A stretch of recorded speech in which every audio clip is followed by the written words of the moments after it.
Très heureux de vous avoir très nombreux, vous qui nous suivez de partout à travers le monde, mesdames et messieurs, très chers fidèles internautes des Top 243 News, diffusés sur Entrepreneuriat TV, plus précisément au niveau des cours d'appel Kinshasa-Matete, au niveau des quartiers résidentiels à Limete.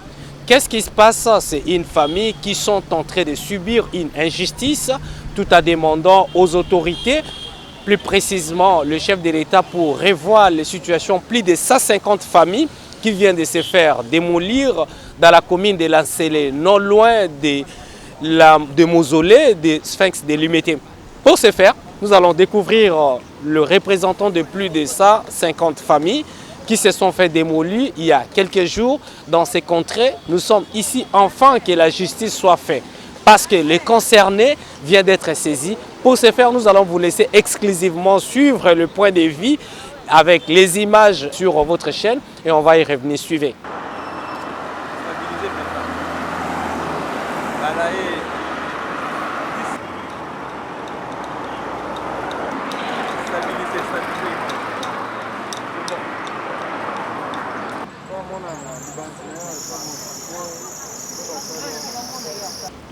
Awa, d'abord, je remercie le chef de l'État. Na makambo yo asali na nzela ya justice. Po tomoni penza ke marto ya justice ezotambola bien. Toye po na likambo ya muntu oyo bazobenga ke sangu. Azalaki sangu, asiatika ki sangu.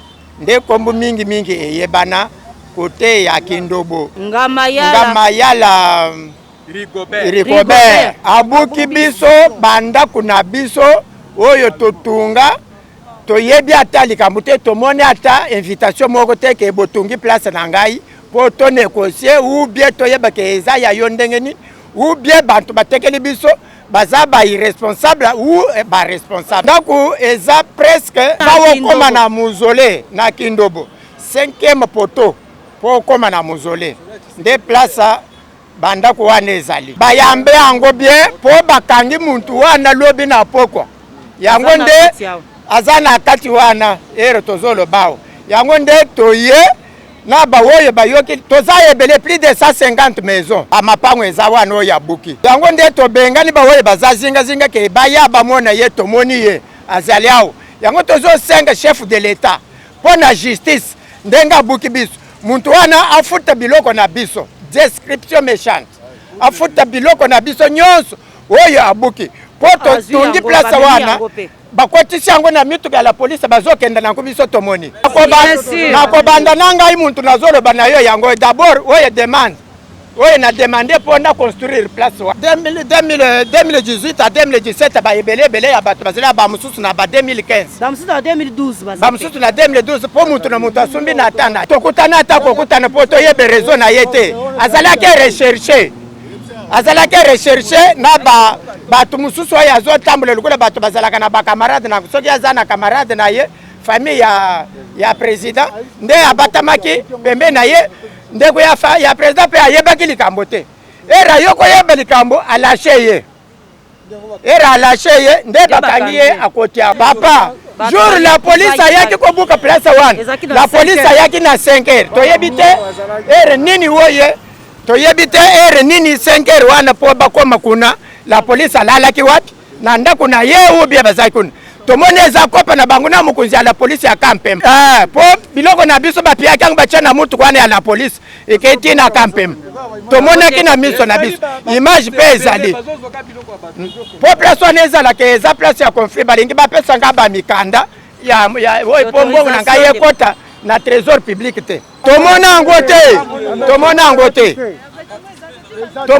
te kina lelo nanu tomona yango te lukula bakangi ye lobi lelo nde toye kaka po tomona ye lukula tomoni ye magistrat aza na dossier nde tokotuna ye ke muntu wana abimisa kaka mikande nini oyo azwi po aya kobengana biso place wana yango tozozela ye awo aza na kati yango nde tozozela awo sage oyo tozosenga na chef de l'État toyebi ke yo oza beton musala na yo faci eza ya beton telemela dossier oyo biso toza na place ya kokotela te muntu wana aza na bakonnaissance na ye ebele azokotela te na famille na yo moko azotambola te na famille na yo moko mutuka oyo azotambola nango numéro nango tomonaki na mutuka wana numéro eza PR 376 ya présidence PR 376 oyo tomoni ye mboma bazotambola nango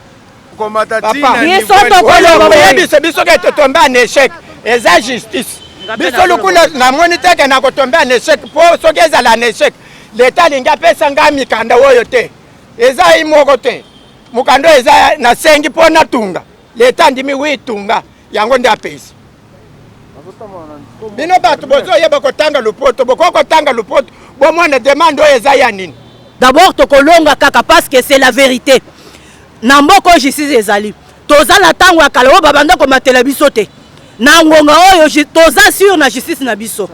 Il faut justice, toza état de droit. Justice, il faut ça la musala correctement. Tolingi appuie parce que biso ba musu toza appuie toza na mutu moko te côté le la biso. Biso toyebi kaka nzambe na likolo, na justice ya moko toza la confiance. Na kaka justice wana, dezo tala soki esalemike lokola zo bekaza la justice na poche na ye.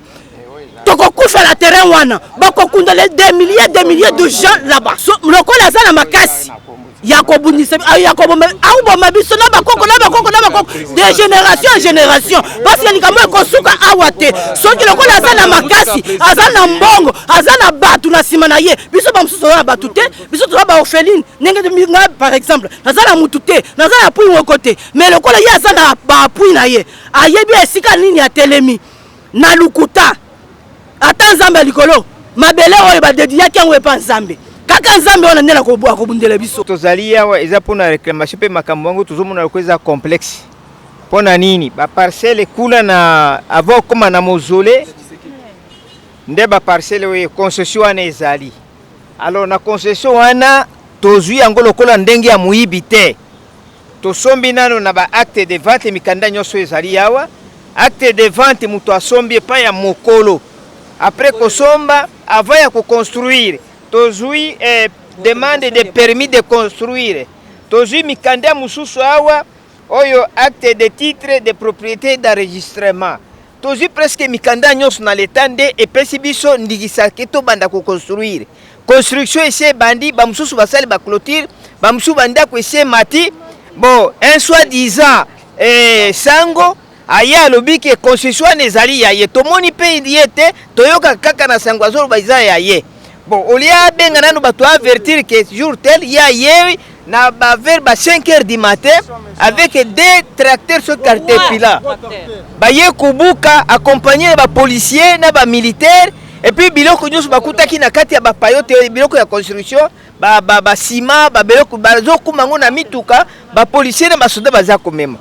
Alors toujours comprendre était vraiment que likambo oyo eza ndenge nini. Alors lokola bakangi awa to sepeli na komona ke to komi na pays il y a état de droit. OK, nous avons déposé notre plainte ici au parquet général. C'est pour dénoncer les comportements inciviques de monsieur l'abbé non nettement identifié. C'est monsieur Amayala qui est venu un bon matin démolir presque toutes les maisons, plus de 150 maisons. Vraiment, presque toute la famille que vous voyez derrière moi sont en souffrance. Nous ne pouvons pas accepter cela. Nous sommes dans un état de droit. Nous voulons que le droit puisse s'appliquer correctement, comme promis le chef de l'État. Non, il n'y a aucune décision judiciaire qui lui donne le pouvoir de venir poser cet acte. Voilà pourquoi nous sommes venus nous-mêmes dénoncer cela. Il n'y a aucun... Donc, ni le gouverneur, ni le bourgmestre, personne l'a autorisé, ni les instances judiciaires, personne l'a autorisé. Il a fait ses histoires avec ses amis pour venir poser ses actes civiques. Voilà pourquoi, soi-disant, il est l'ami du cousin du chef de l'État. Ils ont posé ces actes-là.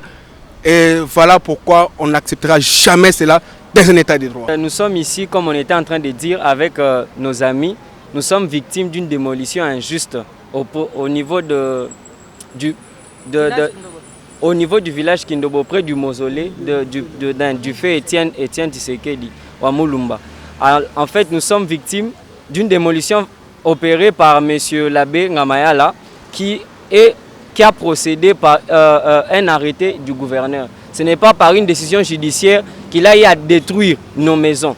Nous achetons nos parcelles par des difficultés, alors nous sommes là pour être rétablis dans nos droits. Il a déjà été arrêté, mais il nous avait bien promis qu'il ne fera même pas 3 jours au cachot. Il a tellement assez de relations pour s'en sortir et il a la justice dans sa poche. Voilà pourquoi nous aujourd'hui, nous passons devant la caméra et devant le monde entier pour faire du bruit, demandant à ce que la justice s'applique. Puisque si toutes les personnes qui ont des relations, qui ont de l'argent, peuvent détruire les vies des gens sans être punis, ça ne sert à rien d'être dans un état de droit. Vous venez juste de suivre les réactions de chaque représentant parce qu'avec tout ce que vous venez de leur suivre, c'est juste l'échantillon de 150 familles qui se sont fait démolir. Vous venez là de suivre la réaction de chacun en images sur Top 243 News, diffusé sur Entrepreneuriat TV. Merci pour votre fidélité. Avant de nous quitter, abonnez-vous massivement, partagez nos liens avec vos proches. D'ici là, portez-vous bien. À nous revoir très bientôt. Bye. Vous informer de l'essentiel de l'actualité en République démocratique du Congo en temps réel. Il vous suffit de vous abonner sur notre chaîne YouTube Entrepreneuriat TV grâce à votre magazine d'information générale Top 243 News pour recevoir toutes les notifications de cette nouvelle édition des informations du jour. Au nom de toute la rédaction, nous vous remercions.